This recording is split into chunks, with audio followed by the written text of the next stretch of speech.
We are in the midst of a culture war. Although it started in the universities, particularly in France, through the open portal of the damnable Yale, and then into the rest of the institutes of higher education, it is not only the faculty and administrators of our colleges and universities who are at fault. Those charged with the privilege and responsibility of running the corporate world are lining up to kowtow at the DIE altar, diversity, inclusivity, and equity, at a rate that exceeds, and with a cowardice comparable to that characterizing the most contemptible of pencil-necked academics.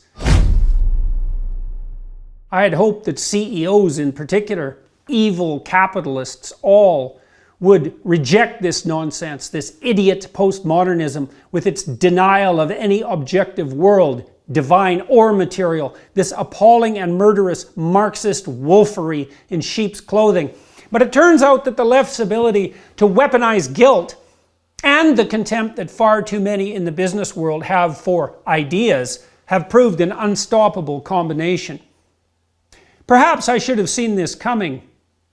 Part of what doomed the benighted universities was a thoughtless corporatism, the introduction of managerial speak among the administrators, too many of whom were failed and therefore demoralized lecturers and researchers, turning in desperation to ape the business world, when all academics worth their salt, so to speak, at least have the spine to have some contempt for their competitors on the public status front, deserved as it is in some ways, or not.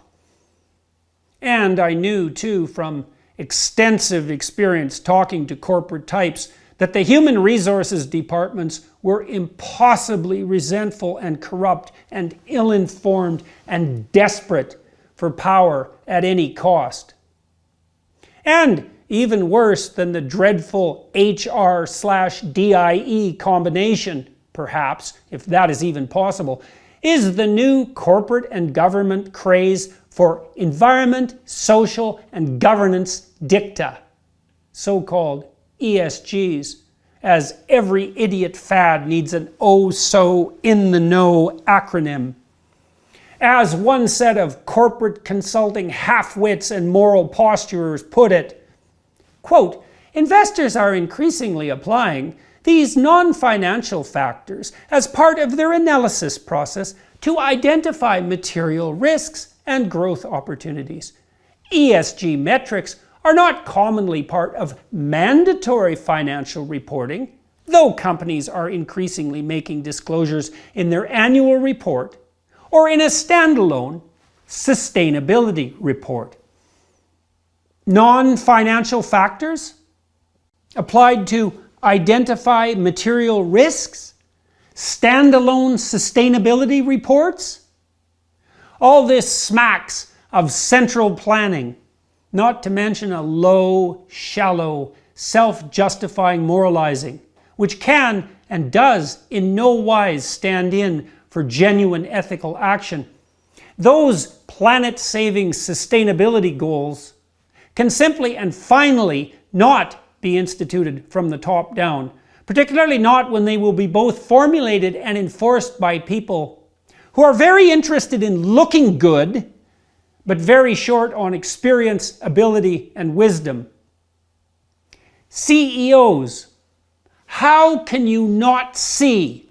Oh yes, there's that contempt for ideas again. There's that guilty pandering to the utopian leftist mob.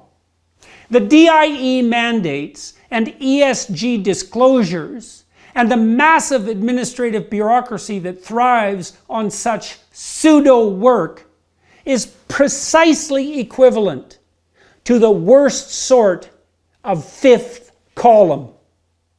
You CEOs are elevating the least competent people in your corporations, that's you, human resources personnel, to the highest positions of decision making and company planning, turning over your hiring decisions to those deluded enough to think that diversity is a substitute for ability, and to believe that Equity merely means equality of opportunity. What does it mean? How about you take the time to find out? A hint.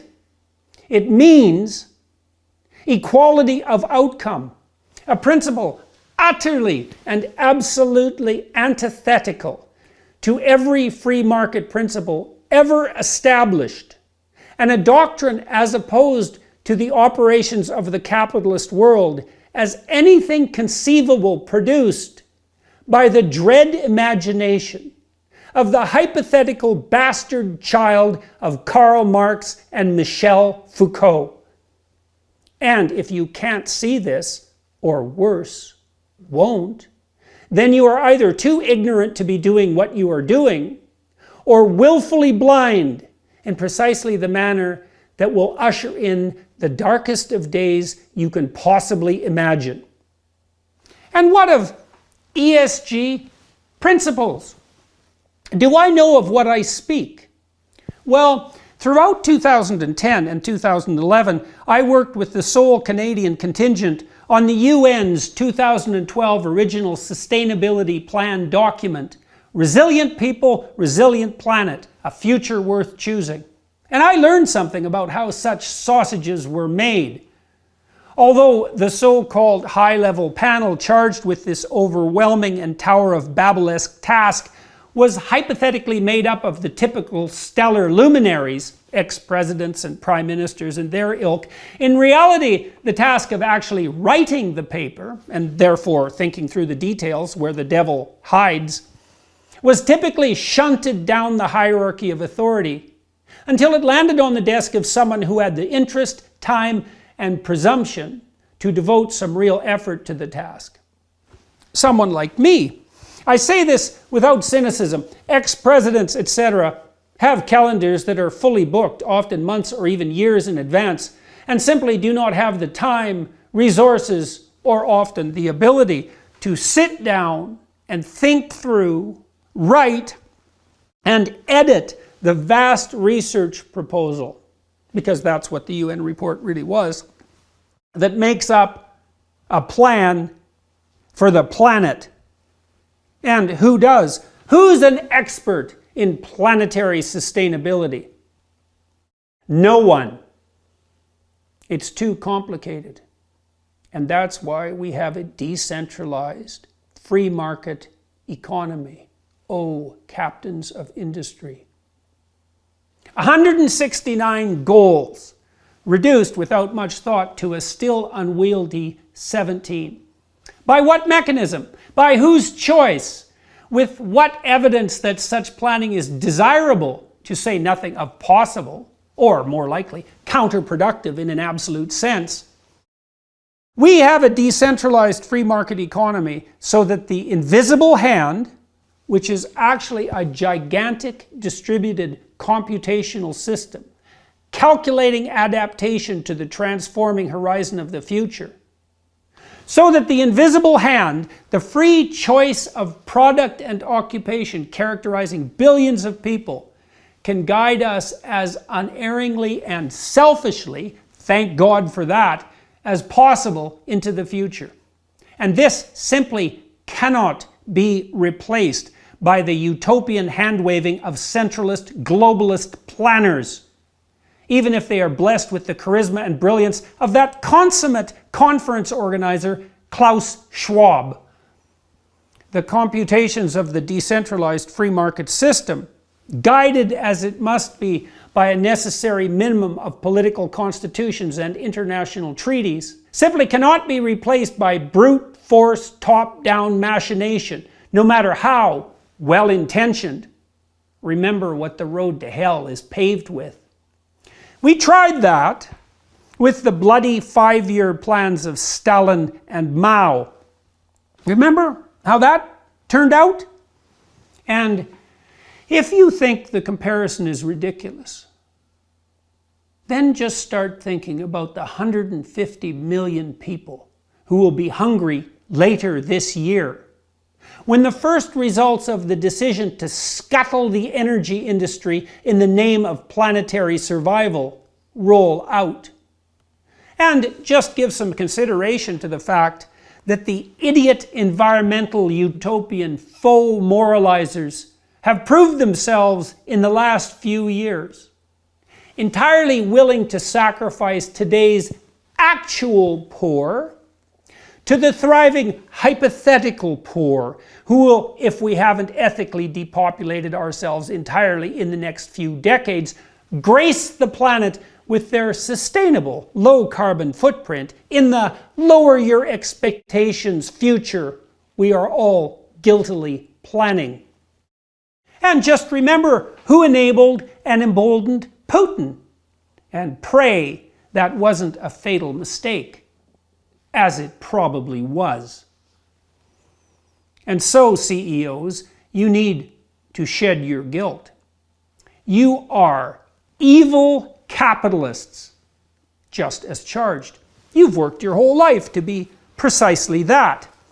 Are you going to capitulate now in the face of social criticism and disavow everything you have done? Instead, you should wear that badge proudly, evil capitalist, recognizing explicitly that there is simply no better alternative. Although capitalism produces inequality, and inequality, when unchecked, poses a real danger to social stability. Every economic system ever created by man does the same, and often more egregiously. But not every system produces wealth.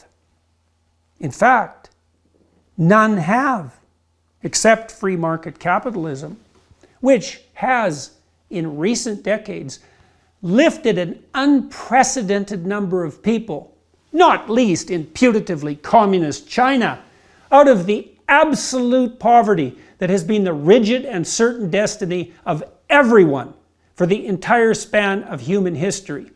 Capitalism indeed produces inequality, but it also remediates dire privation.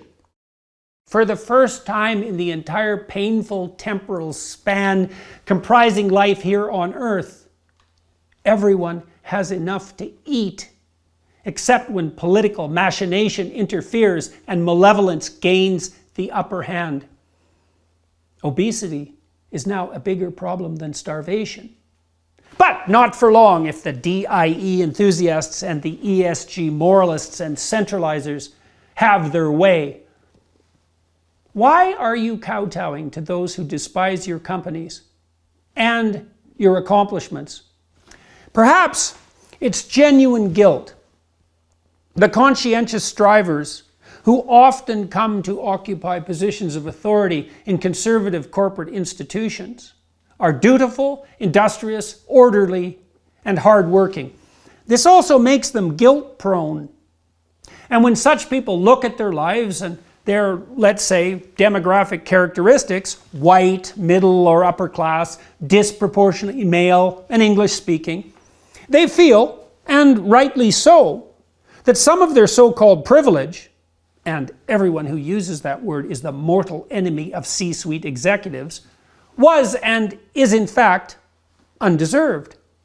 All of us in the Western world were, in a sense, fortunate to be born here and now, when these vast educational resources and realms of computational power are available to us. When we will never have to ask, will we have enough to eat? Or will we have somewhere to rest our heads?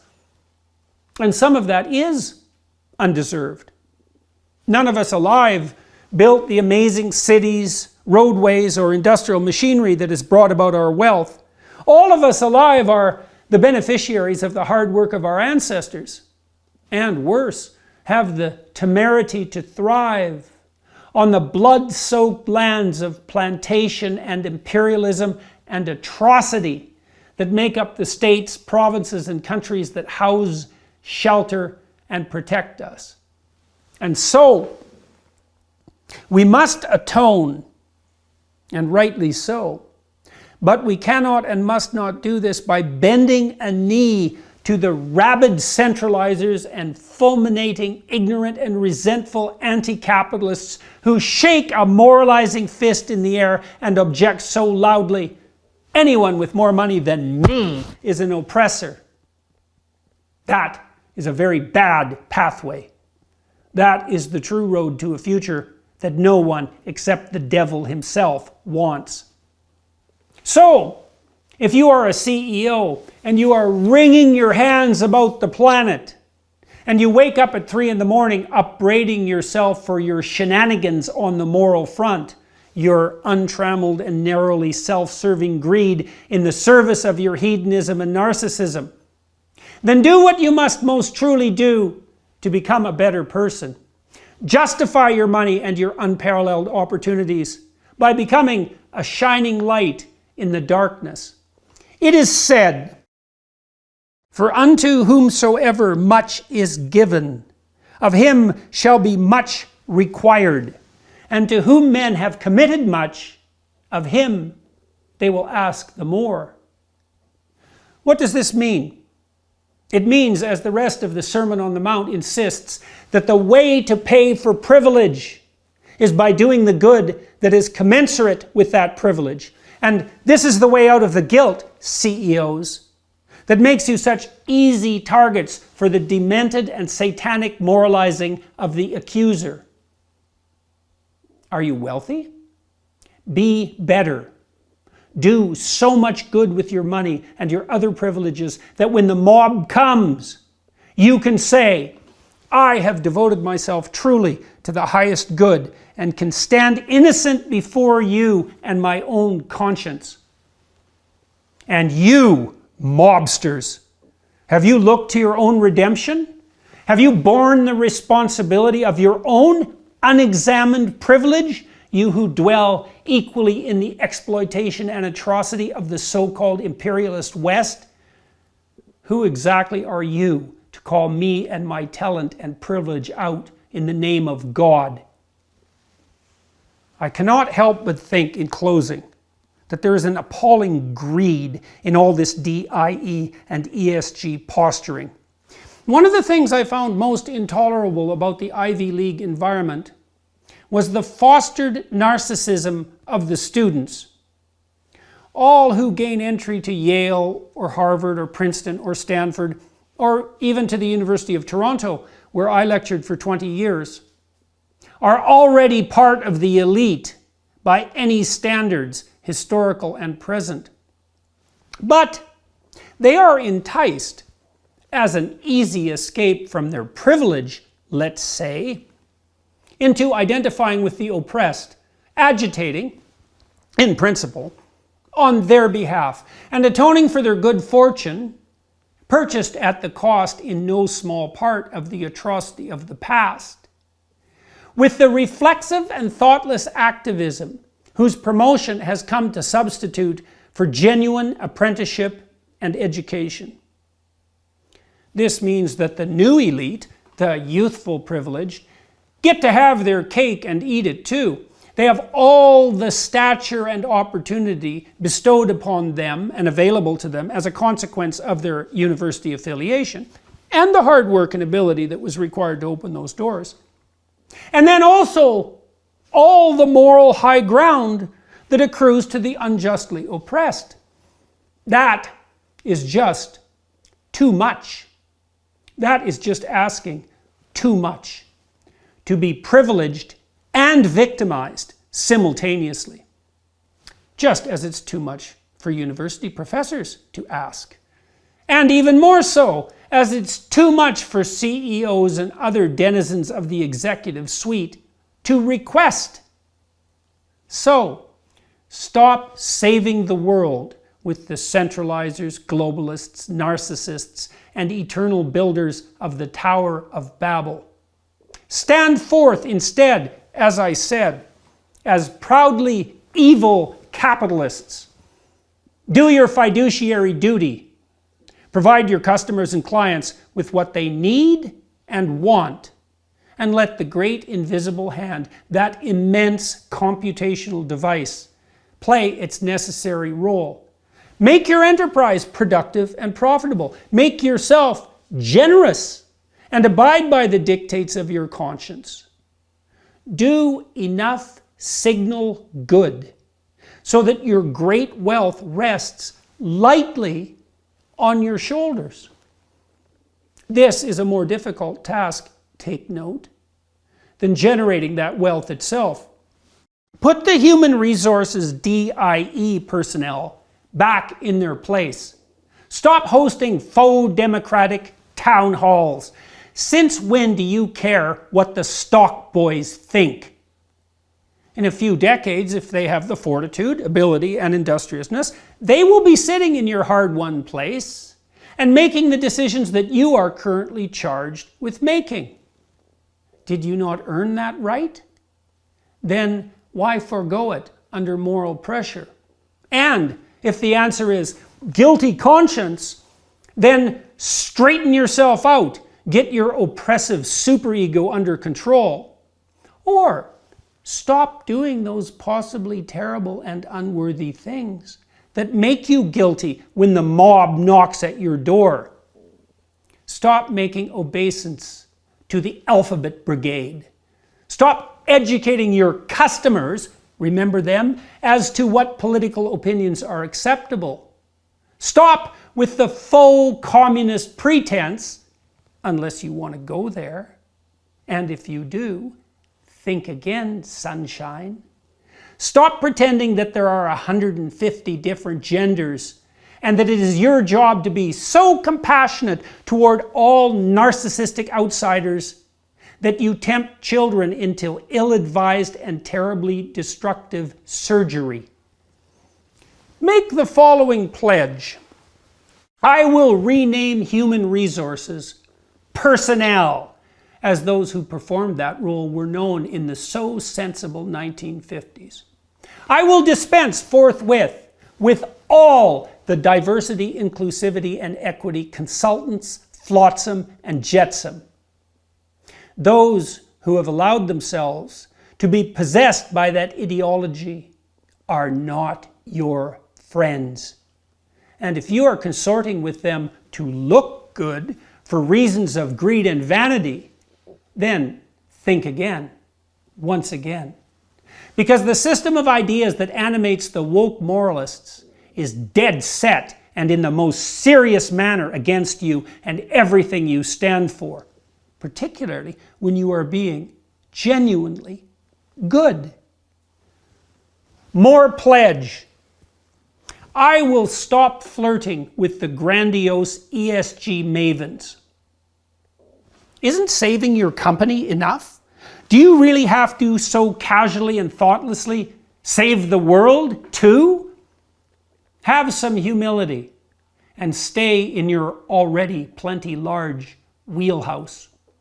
And more on the pledge front. I will pay some more attention to the realm of philosophical, even theological ideas. As I said, and as so many are insisting, we are in a conceptual war, CEOs, and it goes all the way to the bottom. What side do you want to be on when the chips are down? Don't be thinking you can play both sides against the middle. The deepest chasms of hell are reserved for those who play that game. Don't be thinking either that you can cheaply escape from the burdens of your responsibility with all that money and so-called power. That you can pull the wool over the eyes of the human resources moralists. That acquiescing to their insane demands will solve any problems whatsoever. Or that you will not be called upon directly to account for your privilege in the most real of senses. Pledge further. I will stop manipulating the psyches of my employees. I will stop educating them politically. And I will stop anyone in my company from ever doing so. Political education is the job of KGB commissars, not of corporate executives.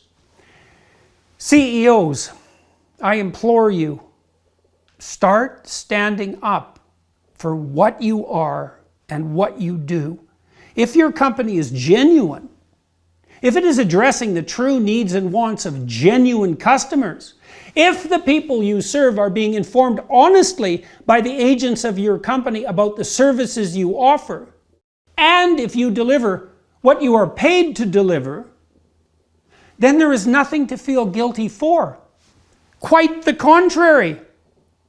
And if there is, because something shady is going on, then stop inhabiting the dark places and the shade, and do well enough so that your conscience, to say it again, is clear.